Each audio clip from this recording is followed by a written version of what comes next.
Okay, good morning all. Here's something very different, very fascinating, I hope. The general interest in navigation as well as magnetoreception in animals in general is in public interest and public fascination, and that's why part of the motivation for us why we are doing this. On the other hand, we have a hidden agenda because we believe that the whole thing is in the eye, and therefore what we will show in some of our slides, that in our investigation we are intended to learn from the nature. So therefore, if I figure out how the sensing occurs naturally, then perhaps we could design sensors specifically for the purpose. And that's why we got involved with this.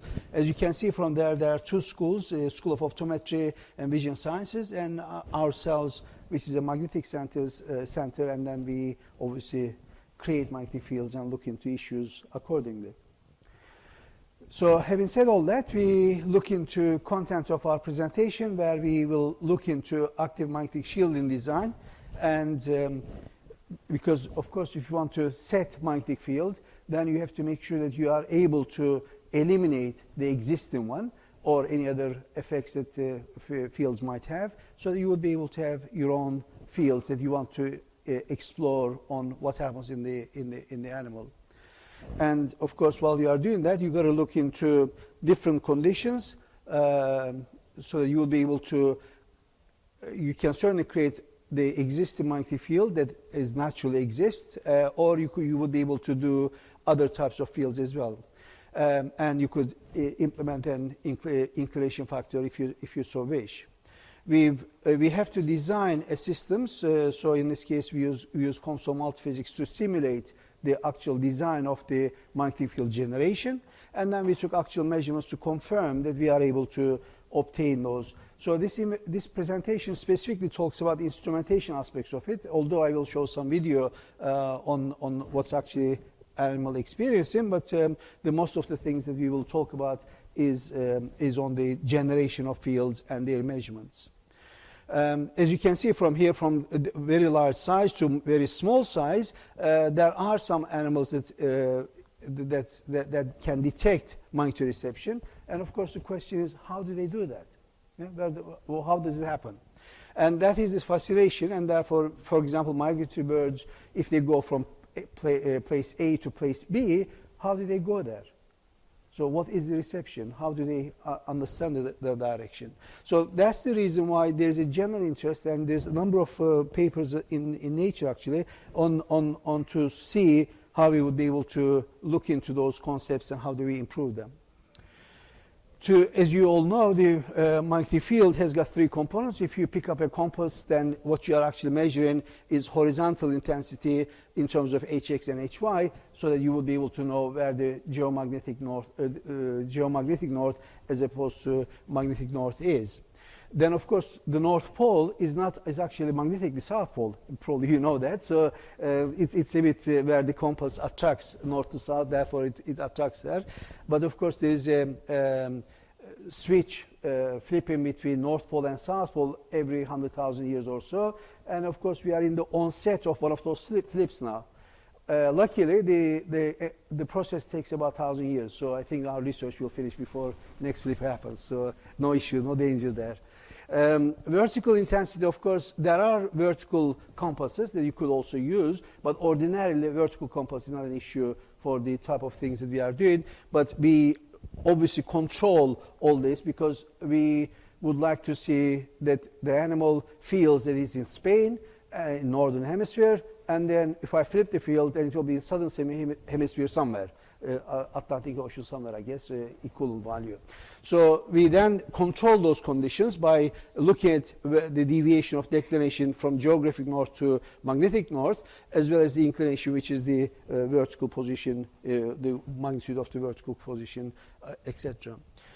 The entire process is a bit complicated, and there are well accepted at the moment, although this is not a full explanation because there are some other cues as well, but these are typical cues that animals are using. So you cannot say on its own magnetic cue is the only way. It isn't. Animal like ourselves, if you want to see the sign, say in which direction to city center, obviously you don't have to look at sun or anything else because you see the sign and you follow it.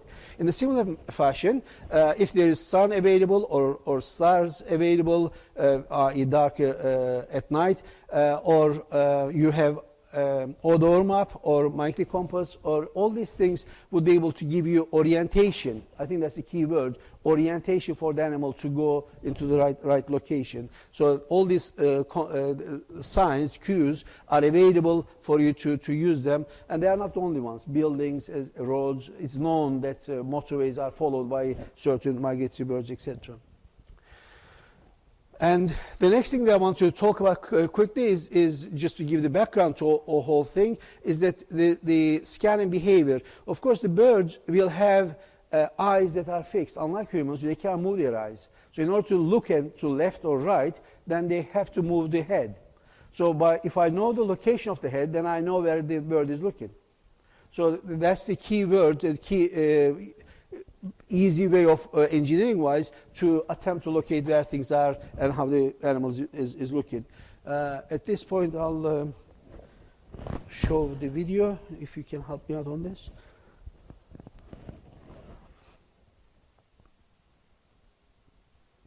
Okay, so if you can make it. So you can see from here that pigeon is under controlled condition in an environment. Entire thing is done under the home office license in United Kingdom, so there is no danger to animal of any sort. We are not doing anything fancy. You will see that there's a mark on the head which we could use for his head. That's fine, I think. Yeah, but just shut it off.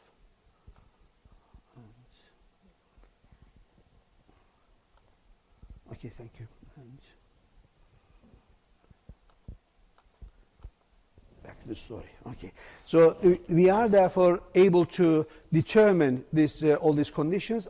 First of all, we have to design the system. So that pigeon was sitting in the middle of the system. I think the real image, real picture that tells you 1,000 words. So we've got the real one rather than modeling version, which the pigeon is located in this area as a three-dimensional system. It's quite large.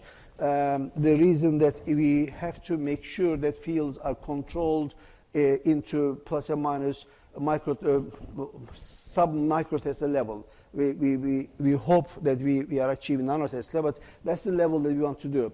To achieve those goals, you have to make sure that entire thing is constructed in our engineering department, and all that is plastic, screws are plastic, there's nothing metallic in there.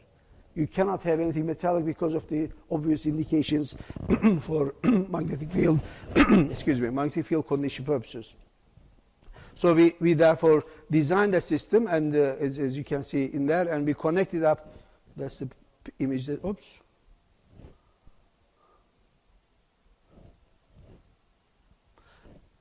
So the condition-wise, we model the system so that we decide number of turns and the diameters of each direction. There are two sets of pairs in 3 dimension because we are generating the field in 3 dimension. In one hand, we are looking at left and right, in which direction that north is defined for the animal. And the other hand, we also want to see the vertically component of the vertical field is also organized. And while you are doing that, you don't want to make the room too warm. So we set the current levels to be less than 100 or 200 milliamp. So we are talking about very small currents. To achieve that, then the number of turns has to be relatively large.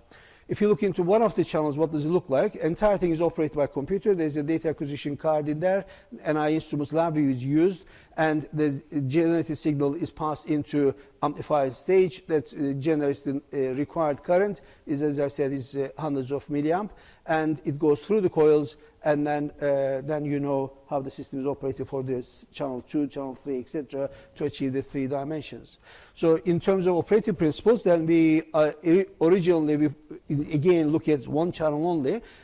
We pick up the signals and we calibrate it so that even if there is, although there will be very small field values, there could be fields from the cables and other current carrying components within the room, and to eliminate all that, you measure the existing field, including the Earth magnetic field, and you generate signals exactly opposite to that to make sure that in all three-dimensional field is 0. So you are eliminating all fields, and then you generate your desired field, where you decide which direction is north or the vertical component, etc., so that you have got the fields are designed and obtained in 3 directions.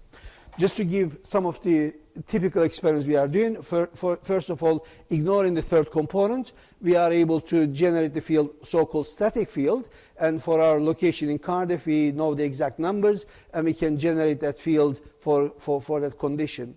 So that static field can have a declination into whatever degrees you want for the north, and that will be static, and it will be staying there all the time, irrespective of the natural Earth. If you want to shut down all fields, nil field or 0 field, then all the fields are 0, and that's a measurmental result, and you can regenerate static field. We also rotate field in space. If you racing pigeons, for example, if you let them loose, what do? They circle, and then they find their direction and they go. Why they circle? So part of that procedure is that we generate fields that are rotating in space, so as if pigeon is flying. Although it's sitting in the box, that's the experience it's having. And that's the reason why we put clockwise and anti-clockwise fields. Flipping field is the one that it sends it from north hemisphere to southern hemisphere. Is a shock to the pigeon. What's going on? You know, I was over here, and suddenly I feel that Earth field is supposed to going down, is not going back up. Yeah? We get responses from there. The whole point of this is to get response from the pigeon, because animal behavior, that's what we are experimenting. A 0 field condition in terms of our modeling, that once it's all set up, then as you can see, fields are in the cube of 30 centimeters in all dimensions, much bigger dimension than the pigeon is needed, field is set, and then we are able to obtain at any point, for example, here the north is defined as 30 degrees, over here is north is defined as 310 degrees. So we are able to define where the north is.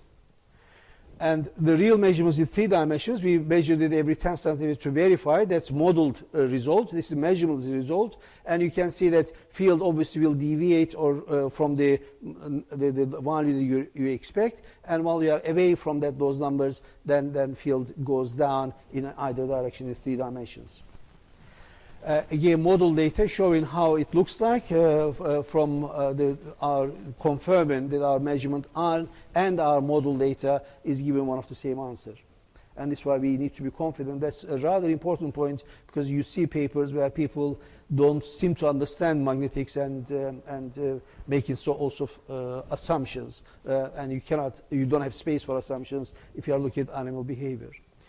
One of the things that we unwanted external stimuli that might come in, for example, the entire experiment is carried on in an artificially lit room. So when you turn the light on, obviously current is flowing, and what will happen if all off, then there will be some change when the camera is on in order to take the head movement, head direction.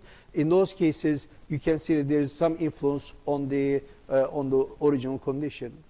When we also want to for our reasons, we want to put LCD screens into the platform so that we can play images on there to see how the animal is behaving. In that case, the screen is quite an influence. It's still there, but some form of field is there, but it is not this original magnetic field of Earth. But of course, you could argue that if you lose any of these animals in wild, or in city center rural areas, you'll have the transformer cables, you will have electricity carrying cables, etc. So they perch on these things, and of course you will have some field variation also. In essence, therefore, we have looked into 3-dimensional Helmholtz coils where we are able to control and construct them and obtain uniform fields in those, and that's the field uniformity area. And we are carrying experiments to see how we can, under specific conditions, how we are able to get some response from the pigeons. Those are the references that in this paper is being used. and Uniform Trust is where the finance for this project comes from. That's all. Thank you very much.